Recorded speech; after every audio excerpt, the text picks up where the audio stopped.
Salutations à tous. Il y a mon frère Jean-No qui est venu là. Alors, c'est pas spécialement pour m'écouter qu'il a fait le déplacement, mais je suis très heureux de te voir. Est-ce qu'il y en a qui sont de passage comme ça je ne connais pas encore tout le monde, je ne sais pas qui est de passage ou pas dans l'église, d'accord? Il y en a deux, trois, je vous ai repérés quand même. Voilà, mais il y en a d'autres. Autrement, on se connaît tous, c'est bon? Et alors, je suis heureux de pouvoir poursuivre la série de messages que nous avons commencé sur la deuxième épître de Paul à Timothée. Et moi aussi, je vais vous parler d'un sujet d'actualité, je vais parler des influenceurs. Qui n'est pas abonné à un influenceur ici?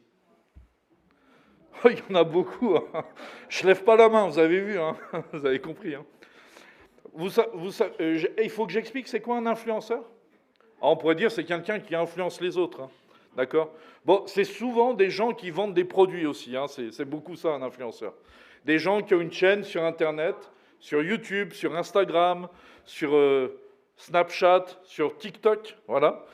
Je sais, mes deux filles qui étaient avec moi pourraient aisément parler de ça. Moi, voilà, j'ai déjà l'air d'un papy vis-à-vis d'elles quand je parle comme ça. Mais il y a un jeune influenceur qui s'appelle Léo et qui avait créé une chaîne Internet. Et sur cette chaîne, il publiait des vidéos assez simples et en donnant des conseils de vie honnête, on va dire, pour réfléchir, pour se repérer un peu dans la vie. Des conseils parfois un peu exigeants, mais il n'avait pas beaucoup de vues. Mais il postait des messages assez sincères.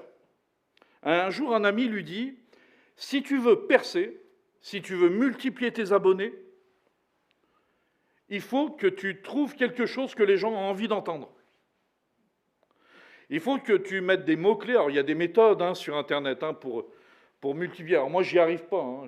J'ai 100 abonnés sur Facebook. J'ai l'impression d'être un type incroyable. Voilà. Alors, pour ceux qui sont dessus, vous avez compris que c'est minable. Voilà. Dis quelque chose que les gens ont envie d'entendre. Dis que les gens peuvent obtenir quelque chose de précieux assez facilement. Et là, tu es à peu près sûr de multiplier ton audience. Les vidéos qui flattent, ça marche toujours. Alors Léo, il a réfléchi un petit peu, il a un peu hésité. Et en fait, il a compris qu'il pouvait multiplier le nombre de ses abonnés et peut-être même un jour arriver à monétiser ses vidéos sur Internet et à obtenir peut-être des petits revenus. Mais en abandonnant son idée de départ. En abandonnant le fait qu'il voulait juste s'adresser sincèrement à son audience de jeunes comme lui. Et il s'est vraiment mis à réfléchir.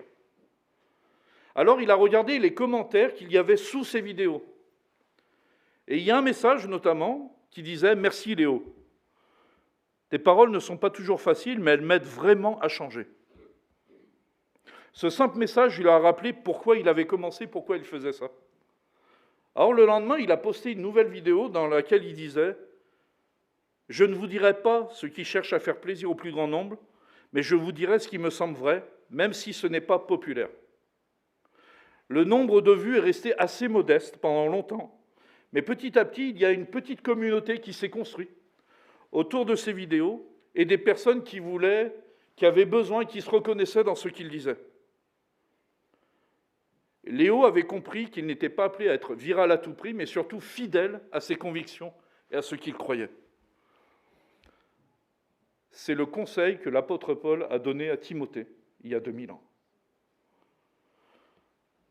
Dans cette série de 2 Timothée, Paul avait rappelé à Timothée que malgré son caractère timide à Timothée, caractère un peu effacé, Dieu lui avait donné un esprit de force, d'amour et de sagesse pour accomplir la tâche que Dieu lui avait donnée. Il lui a dit que c'était une tâche qui était difficile, avec notamment le grand problème de l'époque dans l'Église des faux docteurs qui avaient justement beaucoup d'influence et dont l'influence se répandait et qui gagnaient du terrain et des personnes. Des faux docteurs qui remettaient en cause notamment la résurrection des morts, cette doctrine-là, et surtout la centralité de Jésus-Christ dans le plan de salut de Dieu pour nos vies. C'était devenu quelque chose de très populaire. Et Paul disait à Timothée, il va falloir que tu te battes sur ça. Ça, c'est important. Paul a écrit cette lettre, qui est sa dernière avant de mourir, afin d'encourager Timothée et les églises à se focaliser sur l'Évangile pour toujours. Et donc, le message d'aujourd'hui... attendez, hop, je vais y arriver. Si on peut faire apparaître mécaniquement ou manuellement la première, et après je me débrouille. Donc, aujourd'hui, le message, on va regarder dans 2 Timothée chapitre 4, versets 1 à 8, les derniers conseils d'un serviteur dévoué à l'Évangile. Et ce dernier conseil, je peux le résumer en une phrase, prêche l'Évangile et sois fidèle dans ton engagement. Alors tout d'abord, je voudrais juste vous dire que sur 8 versets, il y a 9 impératifs. Je ne vais pas les décrire un par un. Voilà, super, merci. Et je prends la suite, hein. Merci beaucoup. 9 impératifs. C'est-à-dire que Paul, il est cash, quoi. Hein. Il dit à Timothée, prêche, insiste, réfute, reprend, encourage, fait, soit, accomplit, rempli. 9 verbes à l'impératif. Comme si pour Timothée, il n'y avait pas trop le temps de tergiverser, qu'il fallait agir et vite. Il ne fallait pas trop traîner.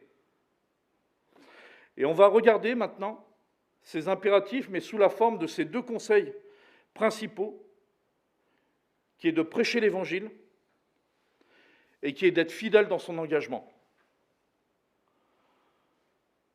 Donc face à la séduction des faux docteurs, la proclamation de l'Évangile, on va voir que dans les 5 premiers versets, il faut se rappeler qu'à la fin de l'histoire, c'est Dieu qui gagne. C'est comme dans les bons films. À la fin, le gentil gagne, le shérif il gagne, l'homme de bien gagne. Alors, dans les films français, je ne sais pas pourquoi, nous, c'est un truc un peu psychologique, nos films. C'est toujours les méchants qui gagnent, quoi. C'est pour qu'on réfléchisse au sens de la vie, vous avez vu. Mais dans beaucoup de films, le gentil gagne, mais dans la Bible, à la fin, c'est Dieu qui gagne. Et Paul va le rappeler. Il va rappeler qu'avec les faux docteurs, on agit avec une sagesse différente d'avec les autres personnes. Et vous allez voir, parce que des fois, on a l'impression que Paul dit des choses contradictoires sur la façon d'agir avec les gens, avec les non-croyants, avec les frères et sœurs, avec les faux docteurs. Il y a quelque chose de très logique. On va avoir une sagesse différente. Et enfin, ce conseil que Paul va donner à Timothée, prends garde à tes pensées et à tes actes. Il faut tout ça. Il faut tout ça pour faire face à la séduction des faux docteurs dans l'Église. Et je vais lire et je commente au fur et à mesure, d'accord ? Donc on va lire les 2 premiers versets. C'est pourquoi je t'en supplie devant Dieu et devant le Seigneur Jésus-Christ, qui doit juger les vivants et les morts au moment de sa venue et de son règne. Prêche la parole. Insiste en toute occasion, qu'elle soit favorable ou non, réfute, reprend et encourage. Fais tout cela avec une pleine patience et un entier souci d'instruire. C'est souvent d'ailleurs un petit texte qu'on applique dans un autre contexte. Par exemple, moi j'ai souvent appliqué ce contexte dans le témoignage en dehors de l'Église. Ce qui fait que dans mes premières années de conversion, j'ai été un vrai poison pour mes collègues de boulot. Je me souviens d'eux, les pauvres.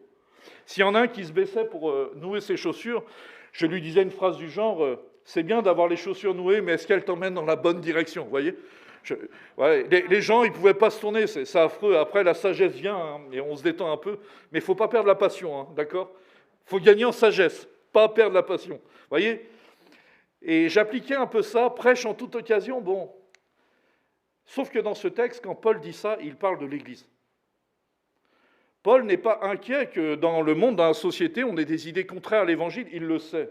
On est à l'époque de Néron, on est à l'époque d'un des moments peut-être de grande persécution des chrétiens, en tout cas dans certaines parties de l'Empire, qu'il y ait des idées contraires à l'Évangile, en fait, on n'y pense même pas, c'est juste normal. Nous, en 2025, on est peut-être dans une autre dynamique, c'est-à-dire une société qui s'est déchristianisée, sécularisée, et on a cette sensation de perte de valeurs chrétiennes un peu. Mais à l'époque, pour Paul, il n'y a pas de sentiment de perte de valeurs chrétiennes. On n'est pas dans une société avec des valeurs chrétiennes. La société, on n'est même pas au début des valeurs chrétiennes. Les chrétiens paraissent pour des gens qui ont un message subversif, où on refuse de dire gloire à l'empereur, parce qu'on ne rend gloire qu'à Jésus. Les chrétiens paraissent pour des gens parfois extrémistes, parce que dans la société romaine tolérante envers les croyances et les religions, on bâtit des autels pour tous les dieux païens. Et les chrétiens refusent qu'on baptise des dieux des idoles pour Jésus, parce que Jésus n'est pas une idole. Et il n'est pas un dieu parmi les dieux. Vous voyez, les chrétiens avaient un peu mauvaise presse à cause de leurs croyances. Et dans ce contexte-là, c'est un contexte de difficulté sociale, mais Paul s'intéresse à la difficulté au sein du peuple de Dieu. Il sait que c'est là que tout se joue, avec ses faux docteurs. Et Paul commence en soulignant, en prenant un témoin, et ça c'est intéressant, le Père et le Fils. J'invite à ne pas trop parler en disant « je t'en supplie, devant Dieu le Père, devant Jésus-Christ ». Peut-être nous, il faut éviter de faire ça, mais Paul avait l'autorité de faire ça. Il était dépositaire de la parole de Dieu. Et lorsqu'il s'adresse à Timothée dans un moment très grave, oui, il pouvait dire « devant Dieu le Père et devant Jésus le Fils ». Pour attester que sa parole ne venait pas de lui-même, mais qu'elle lui avait été transférée et qu'il fallait qu'elle soit gardée. Paul veut manifester la gravité du moment, et il rappelle aussi une chose dans ce texte, c'est qu'un jour, il y aura un jugement, et Jésus sera ce juge. Alors, il y a deux choses à savoir sur Jésus, c'est qu'à la fin de l'histoire, il sera soit notre juge, soit notre refuge. Pour tous ceux qui l'auront aimé, Paul le rappellera, il sera pour eux un refuge. Mais pour d'autres, Jésus ne sera qu'un juge. Et Paul rappelle qu'à la fin, c'est Jésus qui prend la parole le dernier. C'est lui qui a le dernier mot sur toute l'histoire. C'est lui qui va mettre... Vous savez, comme vous aviez le bulletin de trimestre, vu hors sujet, vous voyez, il y avait des notes comme ça. Hein. C'est lui qui mettra ça, c'est pas nous. C'est lui qui dira quel était l'état de notre foi. C'est lui qui dira, est-ce que vous avez dit ce que vous avez dit de bien sur moi? Est-ce que c'était vraiment bien? Est-ce que vous avez bien parlé de moi? Est-ce que vous avez honoré mon Père? C'est Jésus qui décidera de tout ça. C'est lui qui le dira. Jésus est le juge à la fin de l'histoire. Alors Paul dit à Timothée de saisir toute occasion pour prêcher l'évangile. Je rappelle, là, il parle de l'Église. Moi, je suis très focus sur en dehors de l'Église. Mais il faut reconnaître, ce texte parle de l'Église, en interne. Et la rhétorique de l'époque, c'est, si tu veux que ton message passe, il faut le faire au bon moment, à la bonne personne. On pense toujours comme ça, d'ailleurs, c'est normal. Hein. On sait que parfois, ce n'est pas approprié de s'adresser à quelqu'un d'une certaine façon que le message ne va pas être reçu. Moi, par exemple, si vous adressez à moi avant 10 heures du matin, j'écoute, hein, je suis au boulot depuis des heures, mais c'est compliqué, n'est-ce pas? Et peut-être pour vous aussi. Paul, dans d'autres épîtres, et à d'autres moments, y compris dans cette épître, il recommande, par exemple, lorsqu'il y a un problème dans l'Église, de reprendre un frère ou une sœur avec douceur, avec patience, afin d'amener la personne à une repentance. Et là, Paul, on dirait, il ne dit pas la même chose.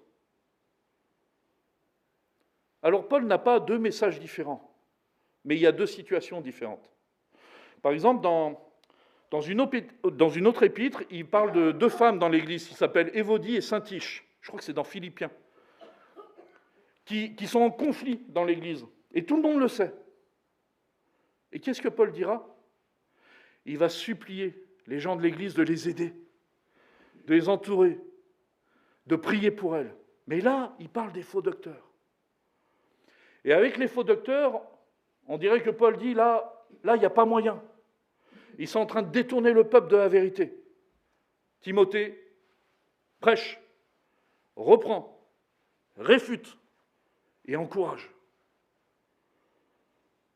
C'est une sagesse qui est un peu différente.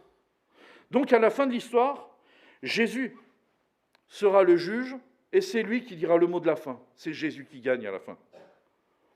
Mais là, il y a l'urgence. Il y a des gens qui sont égarés. Ils sont égarés de la foi à cause de ces faux docteurs. Et on va au verset 3. En effet, un temps viendra où les hommes ne supporteront pas la saine doctrine. Au contraire, ayant la démangeaison d'entendre des choses agréables, ils se donneront une foule d'enseignants, conformes à leurs propres désirs. Ils détourneront l'oreille de la vérité et se tourneront vers les fables. Je l'ai déjà dit, le contexte dans lequel se trouve Timothée n'est pas un contexte favorable. Ce n'est pas un contexte paisible pour un responsable d'église. Paul met quelque chose en avant qu'on trouve à plusieurs endroits dans la Bible, c'est que lorsqu'on est égaré, on ne s'arrête pas dans son égarement. Je ne sais pas si vous avez remarqué, quand on est addict, quand on est lié, quand on est tenu par un péché, à un moment donné, on arrive à une sorte de palier et on va plus loin. On ne s'arrête jamais à un palier bas dans le péché. On ne s'arrête jamais à un palier bas dans le mensonge. Une fois qu'on a pris la température, on va encore de l'avant. C'est un peu l'exemple de Pharaon d'Égypte, qui s'entêtait toujours davantage. Mais dans nos vies, c'est la même chose. Et dans l'égarement, c'est la même chose. Et parfois, il y a une telle palette d'enseignements qu'on peut trouver. Moi, honnêtement, des fois, j'ai été dans des trucs un peu extrêmes, sur les démons, sur des choses comme ça. Et j'allais toujours plus loin. Parce qu'à un moment donné, on s'est habitué, notre œil s'est habitué à quelque chose, et on a besoin d'aller plus loin. Eh bien, à l'époque, c'était la même chose. C'est-à-dire que lorsque les gens suivaient un faux docteur qui professait quelque chose qui n'était pas l'évangile de Christ, à un moment donné, ça ne suffisait plus, il fallait trouver d'autres faux docteurs, d'autres personnes qui disent des choses qui nous plaisent et qui nous flattent. Le péché, c'est comme ça, c'est jamais stagnant. Et le piège, c'est toujours de croire qu'on arrive à maîtriser son péché mignon. En vérité, on finit toujours par le dépasser et aller plus loin dans le péché. Là, c'était dans les faux enseignements, mais le mécanisme est exactement le même. Dans Romains 32, il était écrit « Ils ne se bornent pas à accomplir de mauvaises actions, mais ils approuvent ceux qui les commettent. » On va toujours plus loin. Et c'est pour ça que Paul propose de sortir le fer avec les faux docteurs. Parce que là, ce n'est pas un danger qu'on peut maîtriser comme ça, tranquillement. C'est quelque chose qui va emporter les églises. Donc la douceur que Paul recommande à Timothée envers les frères et sœurs qui passent par des temps difficiles, ou même des fois par des conflits dans l'Église, Paul il dit avec les faux docteurs, ça ne marche pas. Avec les faux docteurs, il faut proclamer l'Évangile. Inlassablement. L'un des marqueurs de Paul, d'ailleurs, ce n'est pas forcément de contredire le mensonge, mais c'est surtout de proposer la vérité. Le mensonge se combat en disant la vérité, pas en le démontant argument par argument. Paul met un peu un ADN dans l'Église. Ce qui compte, c'est de prêcher l'Évangile, même si d'autres choses sont dites autour. On va maintenant au verset 5.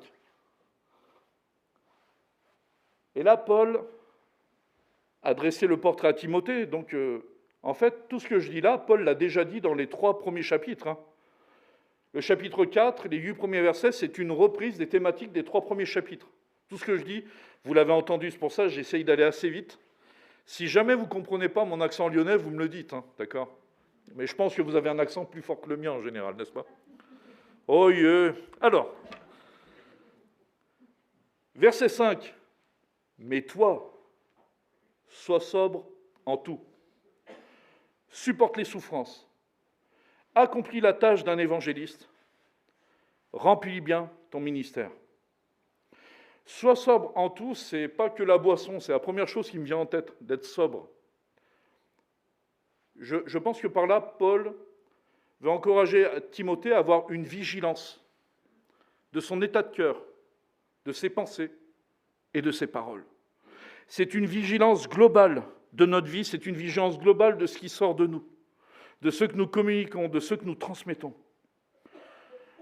L'ancien docteur de théologie, décédé depuis quelques années, Samuel Bentro, déclare au sujet de l'encouragement à la sobriété de Timothée, « Être sobre en toutes choses, à tous égards, souligne l'ampleur de la vigilance. Dans le contexte d'une tâche à assumer, sous la menace de faux docteurs, on voit qu'elle doit s'exercer à la fois dans le domaine de la pensée et dans celui de la conduite. À la sobriété doivent s'ajouter le courage et la détermination qui, avec l'aide du Seigneur, permettront de supporter la souffrance considérée comme inévitable.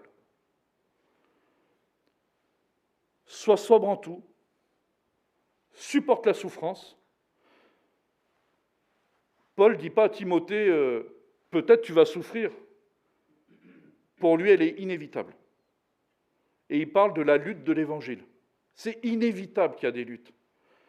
C'est inévitable qu'il y a des souffrances et des coups à se prendre là-dedans. Il ne dit pas à Timothée comment les éviter. Il ne dit pas à Timothée de prier pour que ça n'arrive pas. Il lui dit au contraire un message qui a l'air fataliste, supporte les souffrances. Elles sont là, elles seront là, et pour remplir ton ministère, tu dois les traverser. Paul dit à Timothée aussi d'accomplir la tâche d'un évangéliste. Alors souvent, peut-être, le sens commun de l'évangéliste, c'est celui qui porte la parole de l'évangile à des gens qui ne l'ont pas encore reçu. C'est une des facettes, c'est vrai. Mais là, dans ce contexte, fait l'œuvre d'un évangéliste, Paul appelle à Timothée à prêcher inlassablement la vérité de l'évangile dans l'Église. Parce que c'est ce message qui est le fil à plomb de l'Église. C'est ce message qui est le repère. Paul encourageant donc Timothée à prendre garde à ses pensées et à ses actes. Donc, face à la séduction des faux docteurs, le remède, c'est la proclamation de l'Évangile. La question, alors, je ne suis pas en train de traiter un problème local sur les faux docteurs. Je commente le texte.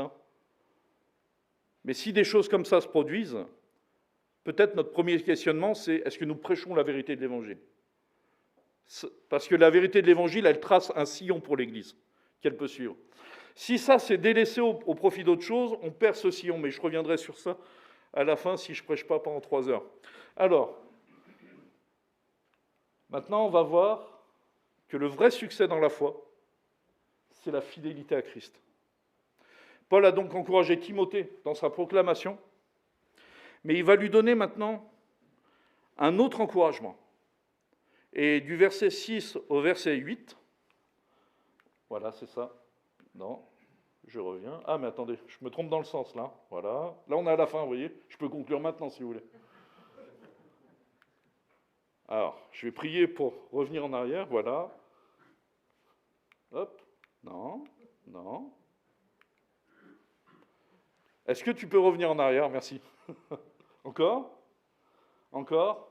Top, merci. Ah, j'avais pas vu qu'il y avait 2 flèches avec 2 sens différents, je viens juste de le voir. Désolé. J'appuyais toujours sur le même bouton, désolé. On peut parler des fois de succès dans sa vie de croyant. Paul va nous démontrer que le succès d'un croyant, c'est sa fidélité à Christ. On va voir que nous pouvons être un cadeau pour Christ. Paul nous encourage à être persévérants. Et Paul nous encourage à garder en tête la fin de l'histoire. Quand on sait que l'histoire se finit bien, c'est plus facile de la suivre. Quand on sait qu'à la fin, notre Dieu gagne, ça encourage beaucoup plus à le suivre, à marcher avec lui. Quand on sait qu'à la fin, on fait partie de l'équipe gagnante, c'est bien quand même. Ça, c'est une incertitude qu'on peut ôter. L'incertitude, c'est tout le long du chemin. Mais l'arrivée, elle est déjà tracée. Donc, pareil, je vais... Voilà, c'est bon, j'ai compris comment ça marche, il n'y aura plus jamais de problème. Verset 6, Paul écrit, « Pour ma part, en effet, je suis déjà comme sacrifié, et le moment de mon départ approche. » Là, on est dans quelque chose de bien plus personnel. Paul a le sentiment, c'est pour ça d'ailleurs qu'il écrit à Timothée, en lui demandant d'une part, dans les chapitres avant, de venir le rejoindre, mais que peut-être Timothée n'aurait pas le temps de venir le rejoindre. Peut-être Paul serait déjà mort, ce serait à titre posthume que Timothée aurait cette lettre. Et Paul pressent que le temps du martyre approche. Il sait qu'il n'en a plus pour très longtemps. Et Paul se présente comme un sacrifice. Alors souvent dans les versions de la Bible, vous avez un mot un peu plus précis qui est le mot libation. Il est intéressant ce mot. Et on voit que Paul s'adresse à des gens qui ont un arrière-plan grec ou non-juif ou païen, parce que la libation, c'était souvent le vin ou le liquide qu'on répandait autour du sacrifice principal. Ça voulait dire quelque chose pour les gens. C'est que Paul n'était pas le sacrifice principal, mais que sa vie était répandue autour, à côté, comme un sacrifice également. Et Paul compare sa vie à cette libation, à ce vin, à cette eau qu'on va répandre autour du sacrifice. Et c'est quelque chose qui parlait beaucoup, puisque là, Paul fait allusion probablement au rite païen qui existait, puisque c'était souvent comme ça que ça se passait. Mais c'est comme ça qu'il voit sa vie.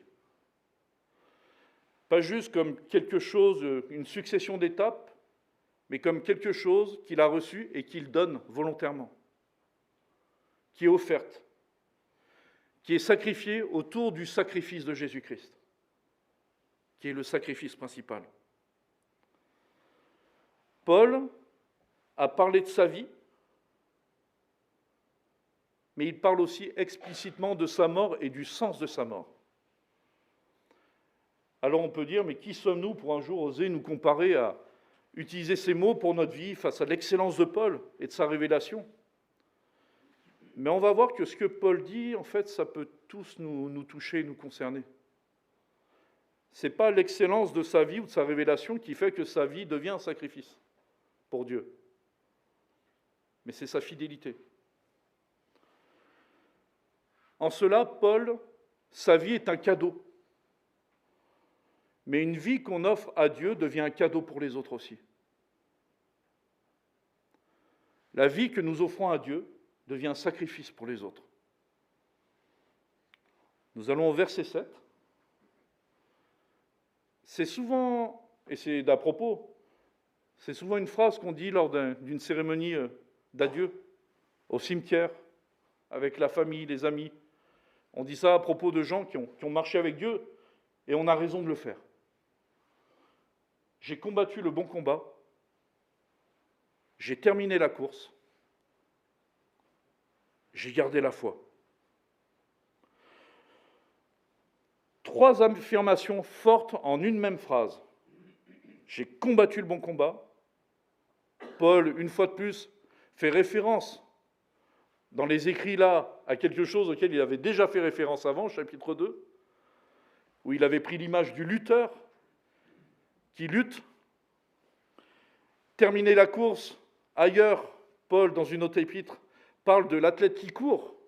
Il a souvent pris des images et des allusions du monde grec pour s'adresser à eux, des choses que les gens comprenaient, qui étaient leur quotidien ou leur passion, pour reprendre le frère qui a parlé. Et lorsqu'il dit « j'ai combattu, j'ai terminé », le résultat de ça, c'est « j'ai gardé la foi ». Ça, c'est le résultat de la vie de Paul, j'ai gardé la foi. C'est un bel objectif pour nous tous. Donc Paul parle de son passé sur le point de s'achever prochainement. Il reprend donc les images sportives, mais en cela, dans ces 2 images, que ce soit la lutte ou la course, Paul montre qu'il n'a pas été passif dans sa vie. Il prend l'image du marathonien qui court avec persévérance, en souffrant. Alors si vous aimez le sport sur votre canapé comme moi, et que vous regardez des fois du foot ou du basket, vous voyez les gars, bon, c'est des athlètes, hein. Mais moi, il y a un truc que j'arrive jamais à regarder à la télé quand il y a les Jeux Olympiques, c'est souvent là, c'est le marathon.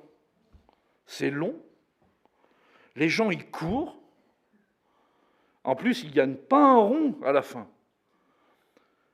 Mais quand ils font le marathon, quand ils franchissent la ligne d'arrivée, ils ont tout donné. Il n'y a plus rien. On ne peut pas leur demander de faire des prolongations dans un match. Ils sont vidés, ils ont tout donné. Paul compare sa vie à ça. Il n'a rien retenu, il ne gardera rien. Il a tout donné. Paul manifeste qu'il est resté fidèle et loyal à son engagement, à Christ, à son évangile. Il a gardé la foi. Le résultat de sa vie, d'ailleurs, il n'est pas en train de dire... Alors, dans d'autres épîtres, à des moments, il présente un tel comme son enfant spirituel. Il le fait avec Timothée, d'ailleurs. Paul va défendre parfois son ministère. Il va faire sa propre apologie. Mais là, Paul, en résultat de sa vie, il ne dit pas « j'ai implanté l'évangile dans telle ville, dans tel pays, dans tel endroit ». En résultat de tout ça, il déclare « j'ai gardé la foi ». On va voir à la fin qu'est-ce que Paul peut-être entend par « j'ai gardé la foi ». Et maintenant, le dernier verset de cette partie de texte. « Désormais, la couronne de justice m'est réservée. » Vous vous souvenez, dans le verset 1, il parle de Jésus comme juge. Ensuite, il parle des sportifs. Vous vous souvenez que dans les jeux grecs de l'Antiquité, le vainqueur d'une épreuve recevait la couronne de laurier. Et là, Paul prend tout ça et il dit, la couronne que les athlètes gagnent, ça sera une couronne de justice qui lui est réservée par le Seigneur. Voici ce qu'il a gagné. Le Seigneur, qui est le juste juge, va lui remettre la couronne de justice. Alors comment on fait pour être juste devant Dieu? Comment on fait pour que Jésus soit notre refuge et non pas uniquement notre juge, puisqu'il sera le juge de tous? Mais à certains, il dira « Bienvenue, mon enfant ».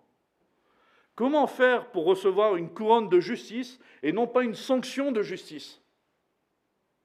C'est ce même juge qui a fait justice pour nous. Paul sait, lui, le persécuteur des chrétiens, que Jésus-Christ lui a fait grâce, que le sacrifice de Jésus a été suffisant, que la justice de Dieu s'est accomplie à ce moment-là pour lui, et Paul a adressé son regard à Jésus-Christ pour être sauvé. C'est ça la couronne de justice que Paul reçoit. Le Seigneur, le juste juge, me la remettra. Et non seulement à moi, mais aussi à tous ceux qui auront attendu avec amour sa venue. Et là, Paul, il parle encore de cette histoire de couronne que les athlètes reçoivent. Et à l'époque, il n'y avait pas la médaille d'argent, médaille de bronze. Il y avait le vainqueur. Le vainqueur qui reçoit sa couronne de laurier. Mais Paul est en train de dire que tous ceux qui ont aimé Jésus, tous ceux qui ont espéré en lui, seront tous des vainqueurs. Tous ceux qui ont aimé Jésus, tous ceux qui ont aimé son avènement, tous ceux qui ont aimé son œuvre à la croix, tous ceux-là vont recevoir de sa part la couronne de justice. Mes frères et sœurs, nous sommes tous en puissance des têtes couronnées. Ce jour-là viendra, comme pour Paul.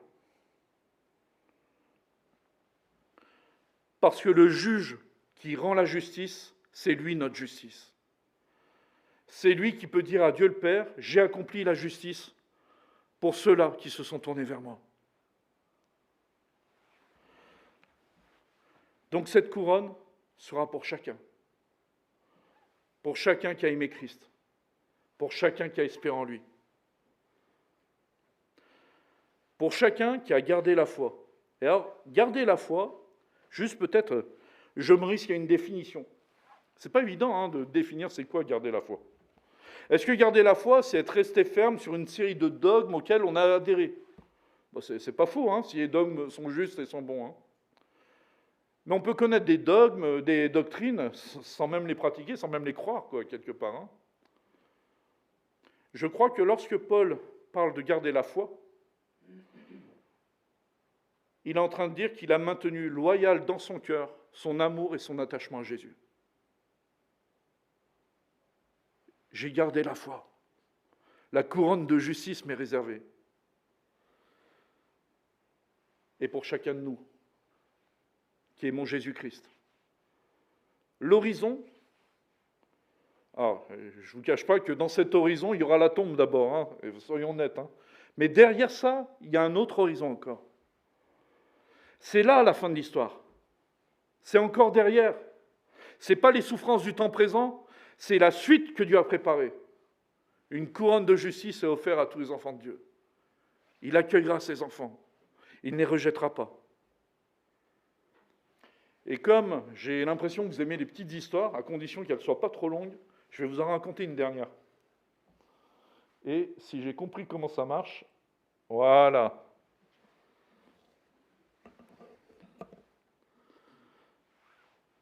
Un vieux marin, alors ça ne date pas d'hier cette histoire, un vieux marin était connu pour sa foi tranquille.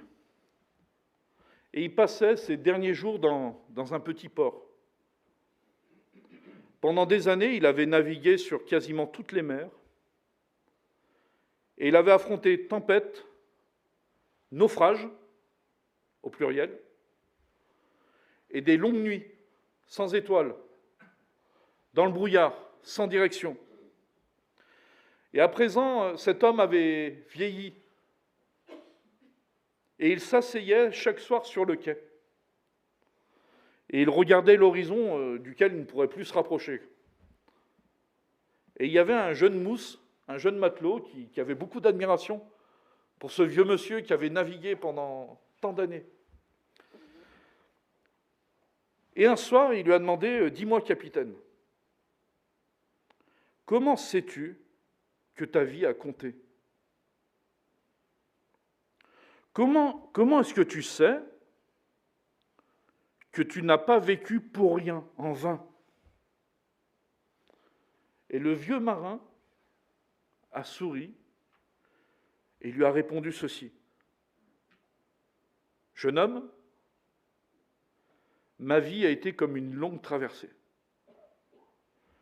J'ai souvent dérivé, j'ai parfois douté, mais j'ai toujours tenu la barre.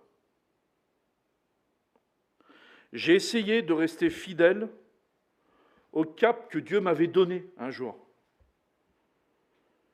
Mais maintenant, je vois que le plus important, c'était pas d'arriver le plus loin possible, ou d'avoir fait le plus de ports possible, ou d'avoir visité le plus de territoires possible.